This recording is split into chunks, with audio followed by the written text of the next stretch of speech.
So to close out this section, we're going to stop the way we started, which was with the idea of justice. Remember at the beginning, Plato's whole idea about behind the book The Republic was to figure out what justice was by examining a society. And so we're going to talk about justice again here.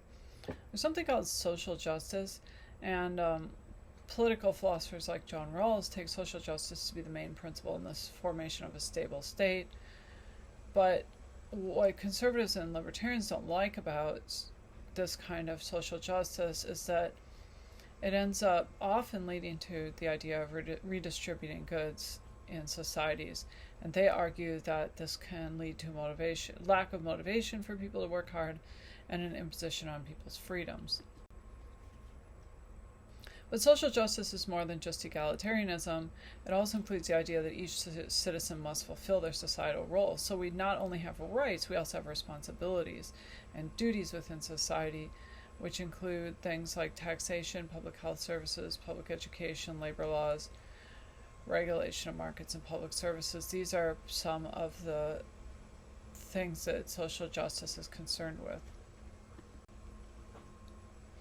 There's also the idea of global justice, which is not how governments should act toward their citizens or how governments should work, but how governments should act toward other governments. And some of this includes dealing with environmental problems, shared environmental problems, international trade relations, and one of the main controversial things that it deals with also is what to do about states that don't protect the human rights of their citizens.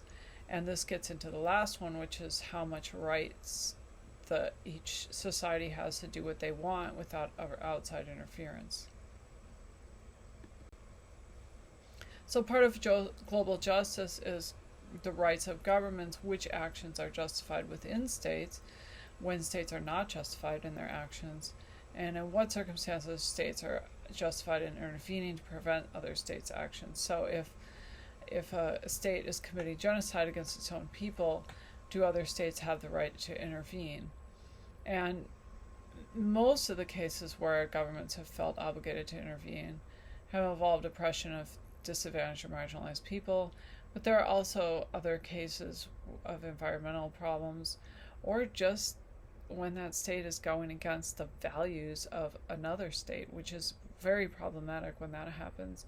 And that has happened a lot in the history of politics. And I won't get into any examples, but there are a lot of cases where governments interfere with other governments just because it's going against their economic interests or their political interests or other reasons like that.